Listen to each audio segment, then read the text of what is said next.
55e catéchèse, le corps dans la première lettre aux Corinthiens. Dans nos considérations précédentes sur la pureté selon l'enseignement de saint Paul, nous avons attiré l'attention sur le texte de la première lettre aux Corinthiens. L'apôtre y présente l'Église comme corps du Christ et nous offre l'occasion de faire le raisonnement suivant au sujet du corps humain. Dieu a placé les membres et chacun d'eux dans le corps selon qu'il a voulu. Même les membres que nous tenons pour les plus faibles sont nécessaires, et ceux que nous tenons pour les moins honorables sont ceux-là même que nous entourons de plus d'honneur. Ainsi, nos membres indécents sont traités avec le plus de décence. Nos membres décents n'en ont pas besoin.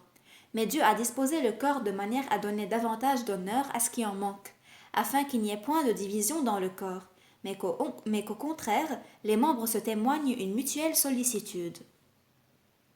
La description paulinienne du corps humain correspond à la réalité qui le constitue. Elle est donc une description réaliste. Dans le réalisme de cette description se trouve mêlée en même temps une ligne d'évaluation très mince qui lui confère une valeur profondément évangélique, chrétienne. Certes, il est possible de décrire le corps humain, d'exprimer sa vérité avec l'objectivité propre des sciences naturelles. Mais une telle description, avec toute sa précision, ne peut être adéquate, étant donné qu'il ne s'agit pas seulement du corps, mais de l'homme qui s'exprime lui-même par le moyen de ce corps, et qui, dans ce sens, dirais-je, est ce corps. Ainsi donc, cette ligne d'évaluation, étant donné qu'il s'agit de l'homme comme personne, est indispensable dans la description du corps humain. En outre, il faut dire que cette évaluation est juste. C'est une des tâches et un des thèmes éternels de toute la culture, de la littérature, de la sculpture, de la peinture et aussi de la danse, des œuvres théâtrales et enfin de la culture de la vie quotidienne, privée ou sociale. C'est un sujet qu'il vaudrait la peine qu'il soit traité séparément. La description paulinienne de la première lettre aux Corinthiens n'a certainement pas une signification scientifique. Elle ne présente pas une étude biologique de l'organisme humain ou de la somatique humaine. De ce point de vue, elle est une simple description pré-scientifique, du reste concise, faite de quelques phrases à peine. Elle a toutes les caractéristiques du réalisme commun et elle est sans doute suffisamment réaliste. Cependant, ce qui détermine son caractère spécifique, ce qui justifie de manière particulière sa présence dans la Sainte Écriture, c'est précisément cette évaluation qui est liée à cette description et qui est exprimée dans sa trame narratrice et réaliste. On peut dire avec certitude que cette description ne serait pas possible sans toute la vérité de la création et même sans toute la vérité de la rédemption du corps que Paul professe et proclame. On peut également affirmer que la description paulinienne du corps correspond vraiment à l'attitude spirituelle de respect envers le corps humain, respect qui lui est dû en raison de la sainteté, qui est née des mystères de la création et de la rédemption. La description paulinienne est également éloignée aussi bien du mépris manichéen du corps que des différentes manifestations d'un culte naturaliste du corps. L'auteur de la première lettre aux Corinthiens a devant les yeux le corps humain dans toute sa vérité et donc le corps imprégné de toute la réalité de la personne et de sa dignité. Il est en même temps le corps de l'être humain historique, homme et femme, c'est-à-dire de cet être humain qui, après le péché, a été conçu, pour ainsi dire, à l'intérieur et par la réalité de l'être humain qui avait fait l'expérience de l'innocence originelle. Dans les expressions de Paul, au sujet des membres indécents du corps humain, comme aussi au sujet de ceux qui semblent les plus faibles ou de ceux que nous tenons pour les moins honorables, il semble que nous retrouvions le témoignage de la même honte que les premiers êtres humains, hommes et femmes, avaient expérimenté après le péché originel. Cette honte s'est gravée en eux et dans toutes les générations de l'être humain historique comme fruit de la triple concupiscence. En même temps que cette honte, comme on l'a déjà mis en relief dans les précédentes analyses, un certain écho de la même innocence originaire de l'homme s'y est gravé.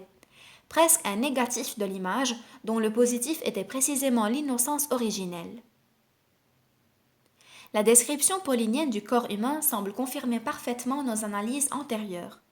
Dans le corps humain, il y a des membres indécents, non en raison de leur nature corporelle, mais seulement et exclusivement parce qu'existe dans l'homme lui-même cette honte qui perçoit quelques membres du corps comme indécents et qui conduit à les considérer comme tels. En même temps, la même honte semble être à la base de ce qu'écrit l'apôtre dans la première lettre aux Corinthiens. Ceux que nous tenons pour les moins honorables du corps sont ceux-là même que nous entourons de plus d'honneur. Ainsi, nos membres indécents sont traités avec le plus de décence.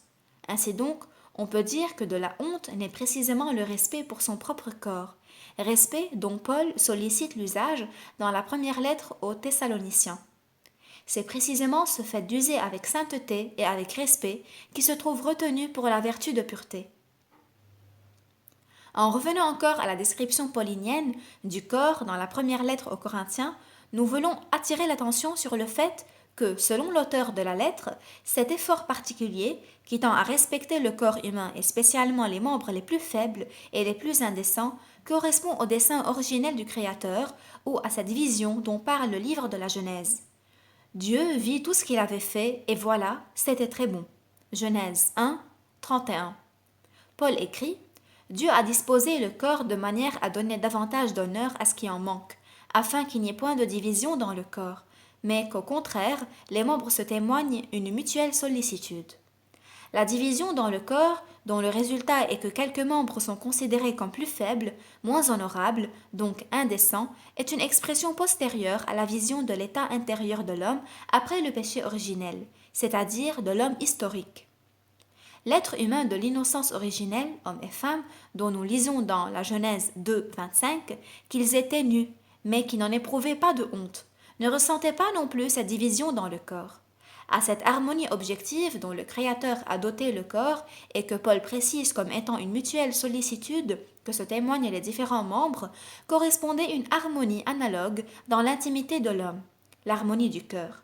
Cette harmonie, ou précisément la pureté du cœur, permettait à l'homme et à la femme, dans l'état d'innocence originelle, d'expérimenter simplement la force d'union de leur corps, qui était, pour ainsi dire, l'insoupçonnable substrat de leur union personnelle ou de la communion de leur personne. Comme on le voit dans la première lettre aux Corinthiens, l'apôtre lie sa description du corps humain à l'état de l'homme historique. Au seuil de l'histoire de cet homme se trouve l'expérience de la honte liée à la division du corps au sens de pudeur à l'égard de ce corps, et en particulier à l'égard de ses membres qui déterminent du point corporel la masculinité et la féminité.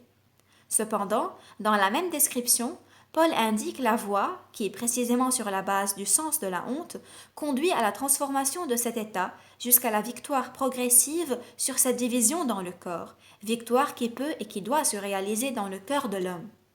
Cette voie est précisément celle de la pureté ou du fait d'user de son corps avec sainteté et respect. Dans la première lettre aux Corinthiens, Paul se réfère au respect dont parle la première lettre aux Thessaloniciens, en utilisant quelques locutions équivalentes lorsqu'il parle du respect ou de l'estime pour les membres les moins honorables, les plus faibles du corps, et lorsqu'il recommande une plus grande décence à l'égard de ce qui est considéré comme indécent dans l'homme. Ces locutions caractérisent de plus près ce respect, surtout dans le domaine des rapports et des comportements humains à l'égard du corps. Voilà ce qui est important tant à l'égard de son propre corps que évidemment dans les rapports réciproques, spécialement entre l'homme et la femme, bien qu'ils ne se limitent pas à eux. Nous n'avons aucun doute que la description du corps humain dans la première lettre aux Corinthiens ait une signification fondamentale pour l'ensemble de la doctrine paulinienne de la pureté.